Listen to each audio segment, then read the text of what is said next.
உங்களுக்கு ஒரு பவர் ஒருத்தன் கொடுத்துருக்கான், ஒரு பொறுப்புணர்வு கொடுத்துருக்கான், ஒரு கடமை உணர்வு கொடுத்துருக்கான் அப்படின்னா அவங்க தனியாக சிக்கிறாங்கன்னா அது உங்களுக்கு பொறுப்பு.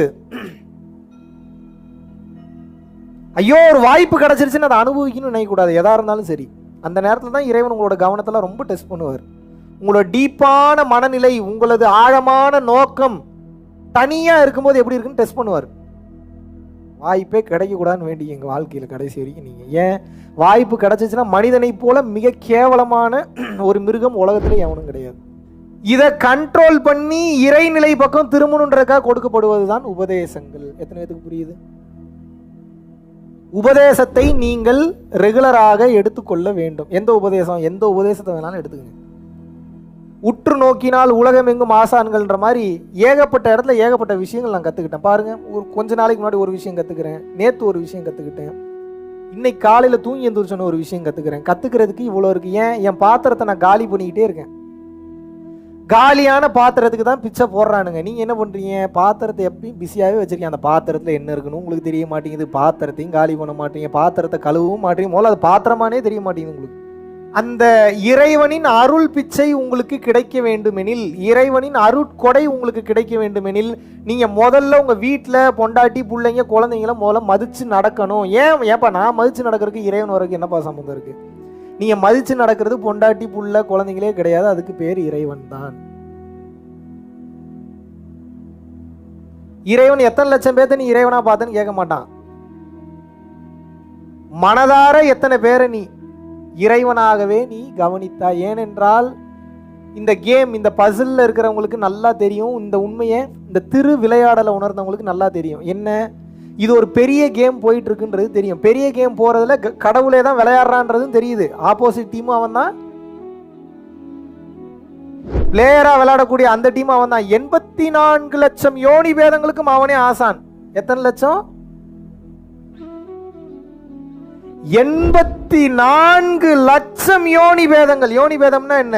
இனப்பெருக்கம் செய்யக்கூடிய ஆண் குறியாகவும் இருந்தாலும் சரி, பெண் குறியாக இருந்தாலும் சரி, அது அதனை இனப்பெருக்கம் ரீப்ரொடக்ஷன் இருந்தால் தானே அடுத்தடுத்து வளரும். அது நோயாக இருந்தாலும் சரி, கிருமியாக இருந்தாலும் சரி, இங்கே லைட்டாக வந்து ஒரு சொரியாசிஸ் ஒரு வைரஸ் வந்தாலும் சரி, காய்ச்சல் வைரஸ் வந்தாலும் சரி, கழுதையாக இருந்தாலும் சரி, மானாக இருந்தாலும் சரி, குதிரையாக இருந்தாலும் சரி, வௌவாலாக இருந்தாலும் சரி, ஆணாக இருந்தாலும் சரி, குழந்தையாக இருந்தாலும் சரி, அத்தனை லட்சம் யோனி பேதங்களுக்கும் எவன் ஆசான், எவன் குறி, எவன் படைச்சவன்?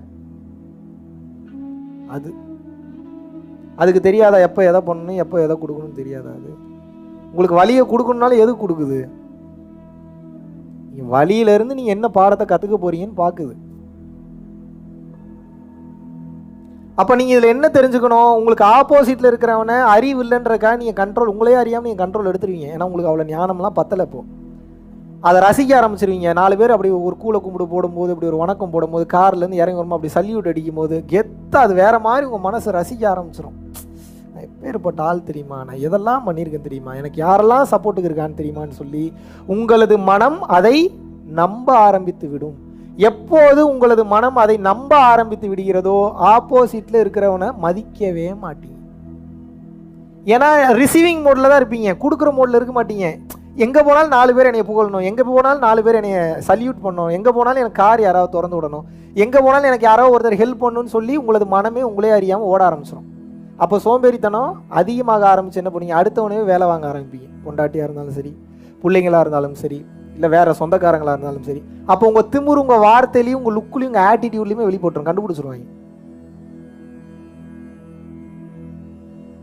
அதுவும் உண்மையாகவே உங்களுக்கு நல்ல வழியை சொல்லித்தரவன்லாம் எல்லாராலையும் சொல்லித்தர முடியாது. ஞானம் பெற்றவர்களால் தான் நல்ல வழியை சொல்லித்தர முடியும். அவன் எப்போ தெரியுமா சொல்லித்தருவான்? நீங்கள் எப்போ ஓப்பன் இயர்ஸாக இருக்கீங்களோ, கேட்கும் செவிகளுக்கு தான் ஞானத்தின் உதோடுகள் திறக்கும். எவன் ஒருத்தன் பக்குவத்தோடு நான் பண்ணுறது தப்பு தான், நான் கற்றுக்கிற தயார் நிலையில் இருக்கிறேன்னு எவன் ஒருத்தன் உட்காரானோ அவனுக்கு தான் பேசுவாங்க. அப்போ அவனுக்கு தான் இறை உபதேசம் கிடைக்கும். ஏதாவது புரியுதா புரியலையா? பொண்டாட்டி என்பது பொண்டாட்டி கிடையாது. பொண்டாட்டியின் ரூபத்தில் உள்ளே இறைவன் தான் உங்களை பார்த்து கொண்டிருக்கிறார். புருஷன் என்பது புருஷன் கிடையாது. புருஷன் வடிவத்தில் இறைவன் தான் புருஷனின் ரூபமாக இருந்து பார்த்து கொண்டிருக்கிறது. குழந்தைகள் என்பது குழந்தைகளே கிடையாது. குழந்தைகள் ரூபத்தில் உங்கள் எமோஷனை கிளப்பி நீங்கள் ஸ்டெபிலிட்டியாக இருக்குன்றக்காக செக் பண்ணுறக்காக இறைவனே குழந்தைகளாக அவதரிக்கிறார். இதனால்தான் மக்கள் சேவையே மகேசன் சேவை என்று சொன்னார்கள். எந்த மகேசன் சேவை? உங்க ஃப்ரெண்டு மகேசனா? மகேஸ்வரன். மகேஸ்வரன் யாரு?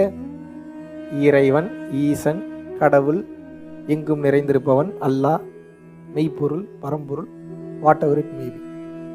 அப்போ நீங்க மதிக்கணும்னு நினைக்கிற ஆளுங்களாம் முதல்ல மனுஷனே கிடையாது. இனிமேல் இந்த பார்வையில பாருங்க, எல்லாருமே கடவுள் தான்.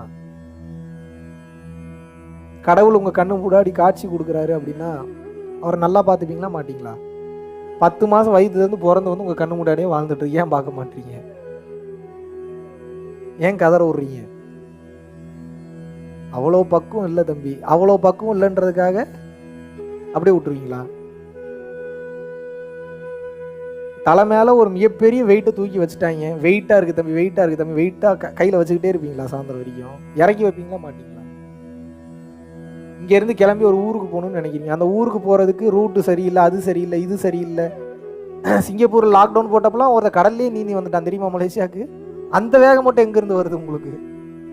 இதுக்கெல்லாம் ப்ராக்டிஸ் பண்ணுறீங்க, இதுக்கெல்லாம் உச்சகட்டத்துக்கு போகிறீங்க. நான் என்ன கேட்குறேன், உங்கள் கண்ணு முன்னாடி இருக்கிறது இறைவன் தான் என்று உணராமல், இறைவன் என்று நீங்கள் உணர்ந்து அவங்களுக்கு இறைத்தன்மைக்கு உண்டான மதிப்பு மரியாதை கொடுக்கணுமே, ஏன் கொடுக்க மாட்டீங்க? நீங்கள் உடனே கேட்கலாம், மதிப்பு மரியாதை கொடுத்தா மட்டும் அவன் என்ன அதை சரியாக பயன்படுத்திக்கிறானு. எத்தனை பேர் கொடுத்தீங்க? முதல்ல 4-5 டைம் ட்ரை பண்ணுறீங்க, அவன் உங்களை அசிங்கப்படுத்தணுன்னே மொதல் பால்லையே விக்கெட். ஆஹா, இது கொடுக்கக்கூடாது, இனிமேல் வந்துட்டு திமுறாவே தான் இருக்கணும். ப்ளே பண்ணுங்க, அங்கே விளையாடுங்க. மதிப்பு மரியாதை கொடுத்தா அவன் ஆக்டிவிட்டி எப்படி போகுதுன்னு வாட்ச் பண்ணுங்க. எப்படிலாம் வார்த்தை போகுதுன்னு பாருங்க, எப்படியெல்லாம் பயன்படுத்துறான்னு பாருங்க. அப்போ அதுக்கு தகுந்த மாதிரி நீங்கள் அடுத்த பிட்டை போடுங்க. இதெல்லாம் நீ இப்படி பண்ணக்கூடாது, நான் இதுக்கு தான் அதை பேசுகிறேன். மறுபடியும் பழைய லவ்வே காட்டுங்க. மறுபடியும் நீங்கள் திமிருத்தனத்தில் போகக்கூடாது. அவங்க மிஸ்டேக் பண்ணுறாங்கன்னா கூட நான் என்ன தெரியுமா பண்ணுவேன், என்ன மாதிரி பிள்ளையை கிள்ளியும் விட முடியாது, என்னை மாதிரி தொட்டிலையும் ஆட்டி விட முடியாது. ஏன் அப்படின்னா, கிள்ளி விட்டா தான் வலி தெரியும் அந்த பிள்ளைக்கு, மறுபடியும் தொட்டியில் ஆட்டி விட்டா தான் அந்த சோகம் தெரியும். அது போல் என்ன மாதிரி திட்டவும் முடியாது, என்ன மாதிரி கொஞ்சவும் முடியாது. இப்படி இருந்துட்டிங்கன்னா பிரச்சனையே கிடையாது. நீங்கள் பிரச்சனை என்ன, திட்டுறதுக்கு சோகத்துக்கு நல்லா அடிமையாயிட்டு திட்டுற சோகத்திலேயே மாட்டிகிட்டு இருக்கீங்க நீங்கள். ஏன்னா 4 பேர் மதிக்கக்கூடிய அந்த போதை உங்களுக்கு பிடிச்சிருது இல்லை.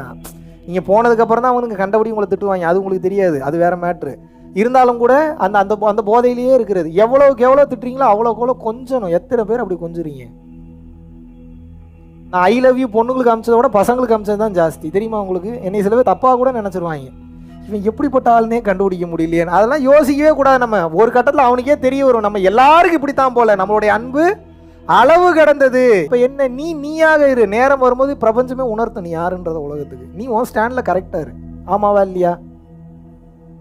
என்னுடைய காதல் அளவில்லாதது, முடிவில்லாதது, பறந்து விரிந்தது, கொடுத்துக்கிட்டே இருப்பேன். ரிசீவ் பண்ணுறதுக்கு நீங்கள் தயார் நிலையில் இருக்கீங்களா? நீங்கள் வெளியில் வர முடியாது. இவ்வளோ அன்பெல்லாம் பார்த்தீங்கன்னா அதே எண்ணங்களே இருக்கும். அப்போ என்ன, நீங்கள் திட்டுவதை கற்றுக்கொள்வதை போன்று நீங்கள் அன்பை காட்டவும் கற்றுக்கொள்ள வேண்டும்.